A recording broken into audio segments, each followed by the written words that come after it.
And our final speaker tonight is Jordan Baker. Jordan is the founder and developer of Focuster, a productivity tool for professionals that helps you manage your focus.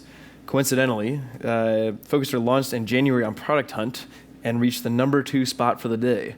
Not bad. So Jordan, working first as a freelance software developer and later as a head honcho at a web development agency, realized that personal development was the key to getting the results that he wanted in his life and business. To support that, he cited a wide range of topics, from productivity systems, such as the popular Getting Things Done, to inner practices like meditation and yoga. Originally from Toronto, Canada, he currently lives in Santa Cruz, California, where he enjoys learning to surf, playing the guitar, and the sweet sunshine. Tonight, Jordan will tell us more about Focuster. So everybody, please welcome Jordan. Well, thanks a lot, Nick. Thanks, MDG, for having me out here tonight. It's been an incredible night. Meteor night, would you guys all agree? Yeah. Thanks. So let me just grab my notes here. Just a quick question before I start telling you a little bit about this product. How many people here use like a to-do list or some kind of task manager? Don't be shy. Wow. So you guys are hardcore. You guys want to get things done, you want to make things happen. And how many people use like an online calendar system like Google Calendar? All right, I'm in the right place. Now, how many people actually take those things and they combine them together? Like maybe do you take the things you need to do and you like create events in your calendar to remind you to make those things happen? Anybody? Wow, we got a couple people here that are doing that. You guys, no, maybe he's not so sure. All right, I think you guys are gonna love what I have to share with you tonight because this is right up your alley. So Focuster is a productivity tool for professionals that includes entrepreneurs, freelancers, and it's a little bit different than just a task list or to-do list. What it actually does is it turns your to-do list into an actionable schedule in your calendar. All right, it turns that to-do list that you have just sitting there and it actually finds space for it in your calendar. And it's updated automatically, so when you add or remove events to your calendar, everything reflows around that, as well as when time passes, if you don't finish things, it moves those things forward in your calendar. Now, why would you want to do that? Well, every time you open your calendar, when you actually have free time, you don't have to wonder about what you need to do next. You just open your calendar. In fact, if you have notifications turned on, when you have some free time, you'll know what you need to do. You don't even need to go looking for it. It'll just get pushed to you. So the end result is you make more consistent progress on your most important goals. The other thing that we add in there as well is we give you some smart notifications, and these notifications only pop up when you have free time. So right at the moment where you might be tempted to slack off, I mean, I don't care if you slack off or not, but you know, whatever, if you put something in this app, it's gonna keep reminding you to do it. So just be careful, just be careful. So, you know, it's a focus management tool is what I'm calling it. And, you know, you probably have heard this idea of managing your time, but I think what you really need to manage is your focus. If you simply prioritize what your next steps are and you work on them in that order, one at a time, then you'll maximize your impact on what really matters.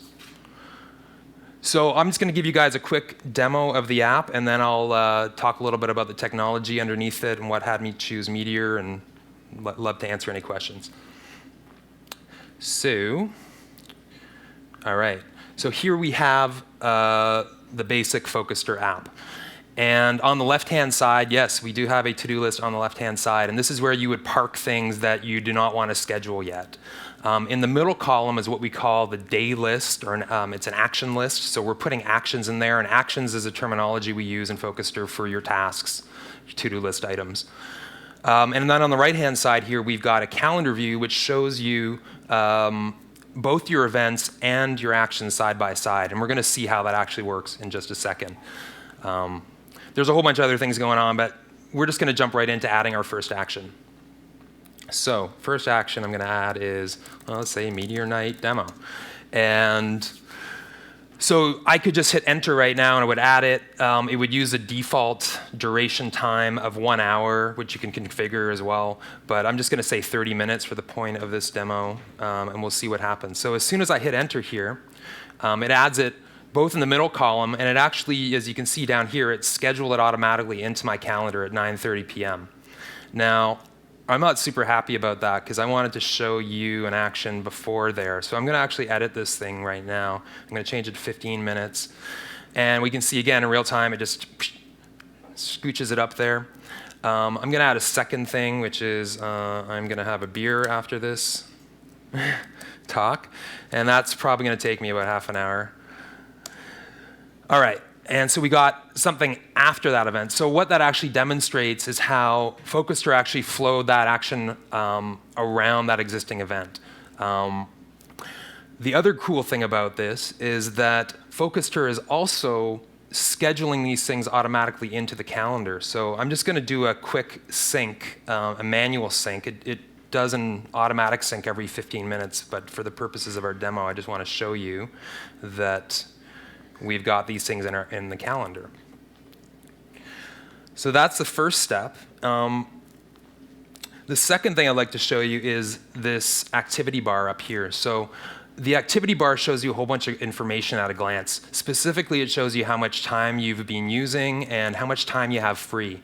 And it's not just pretty colors. The green color shows you how much you've completed today. The purple color shows you how much you've scheduled, and then you can see how much time is left as well. And as the day goes on, that amount of time left starts to shrink. So it really kind of gives you a sense of perhaps some urgency if you're not really taking action on things, and you can see the amount of time depleting.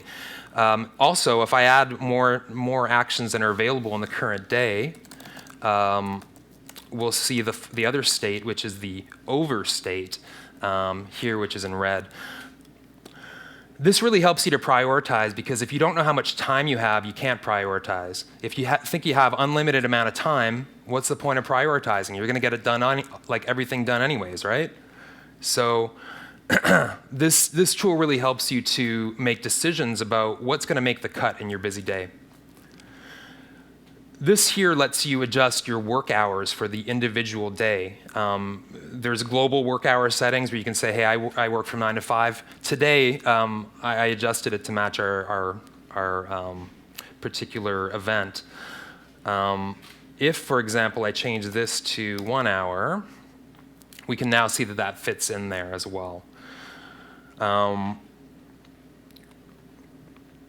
That's the activity bar. All right, so the final view I'm going to show you in the app itself is something called the Now view. So once you've finished creating a plan for your day, you're happy with it, now let's put everything that's extraneous away and let's move over to what we call the Now view.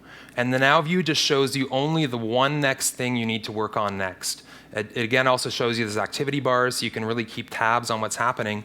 But the reason we do this is to prevent you from, it's to help you, it's to help me, prevent myself from cherry picking something that's a lower priority down my list. It's to prevent me from feeling overwhelmed when I look at my plan for the whole day, and really just to look at that one next thing I need to do. So that is the Now view. And that's pretty much all I'm going to show you about the product right now. I just wanted to tell you a little bit about how I ended up using Meteor. I've been using it for about 2 years now, and I've used it on several other successful startup projects for my clients. But Focuster is my first personal startup project with Meteor. The first version that I built of Focuster was actually not a Meteor product. It was with Django and Python Django backend with an Angular front end. And the early iterations were a lot slower than I liked. Every time I wanted to add a new database field, I had to, add it to the relational database and create a migration, and then update the REST layer that was, creating a bridge in between the two things, and then I had to update the Angular side of things as well. It just ended up really slowing things down, and in Meteor, that's one line of code. The things I liked about Django and Angular were just at least for Django, was the really well integrated testing support. But I'm happy to hear that with 1.3 that is going to change. So my stack is basically pretty vanilla, actually. Meteor 1.21. Some of the interesting bits are we are using Blaze components right now instead of React. When I first started this, there wasn't a lot of information about React. We evolved over time, and we saw that Blaze components gave us a really quick way to get a lot of the benefits that things like React were giving us without a lot of the uncertainty in terms of the technology. So I have been happy with that decision. However, I am looking eagerly towards React because of the large numbers of components that I can draw upon. So we'll probably incrementally expand upon that. The other thing that we did in our deployment was in order to scale out horizontally, I needed to be able to put our synchronization processes on a queue. So we found this package called Visivi Job Collection. And what's great about that particular package is that it's just, there's no dependencies. It's a Mongo-based queue. And it has priorities, which was awesome when I started running into load issues where I had too many sync processes going at once, and it was slowing down the experience of users that were actually logged in. So what I did is I created some priorities, which meant that users that are logged in get pretty much instant responsiveness because they have a lower priority in the queue, which means they're better. And the people who are not logged in, well, they don't care, so we'll just push them down. So that was a really great thing about that particular package. Another couple challenges that we experienced along the way was that as the project grew, we had architectural issues in terms of the UI layer. And I know these are a lot of things that have been solved in the React community in terms of having certain components that load data versus having certain components that are just dumb and then render that information. And we're definitely going to be adapting our current Blaze component solution to work in that way, but we'll also be using React as well and using some of the best practices in that. Deployment-wise, we're currently hosted on Tudum and DigitalOcean using the Meteor D Docker image. And originally I thought I would like to manage my own DevOps. However, I realized that I like it, it's fun, but I like working on my product more. So I had some really great experiences with my Galaxy developer account. I was really impressed by the speed at which the deployment happened, which is really critical if you need to make a quick bug fix. And also the ease of use, it was just great. So I'm definitely excited to explore moving our app to Galaxy. Future directions, we're looking to add an iOS and Apple Watch support and a desktop app. And because Meteor has already great support for all of those things, I think we're well positioned for that. So that's all I've got right now. I'd love to hear if you have any questions. Thank you.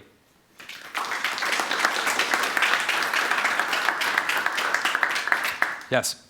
What are you using for the calendar integration? Is it a package or? Oh, right. The question is, what am I using for the calendar integration? Yes. Yeah, that's actually full calendar. So we integrated the full calendar, and I can't remember the exact package, but there's a couple out there, and it's pretty straightforward. Full calendar is kind of it's its own universe, really. It's like its own, framework, but it works. Yeah. Any other questions? Yeah. So I'm looking at this on my phone here. Yeah. And the mobile responsiveness is a little sketchy. Have you deployed a Cordova package for this, or like what's your sort of mobile? How are you thinking about this from a Yes. perspective? Okay. The question is, what's up with mobile, yo? And the good news is we're working on the mobile responsive version of the app right now. In fact, I gotta say a shout out to my developer Silvio in Abu Dhabi right now. Yo.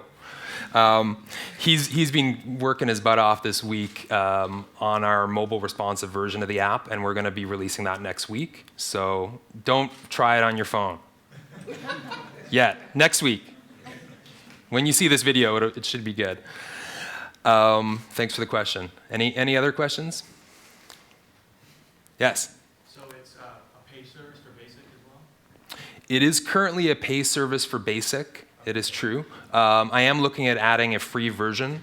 One of the reasons I didn't add a free version initially was because I had some scalability things I needed to resolve, and largely have resolved it. It's in a development branch. As soon as I get that sorted out, then I can start thinking about how will I introduce a free version. But yes, for now, and of course, if anybody wants to give it a shot, there is a free trial. It's a 14-day free trial. And if that's not enough time for you, I'm obviously happy to give you some extra time. So don't let that dissuade you from giving it a shot. Thank you.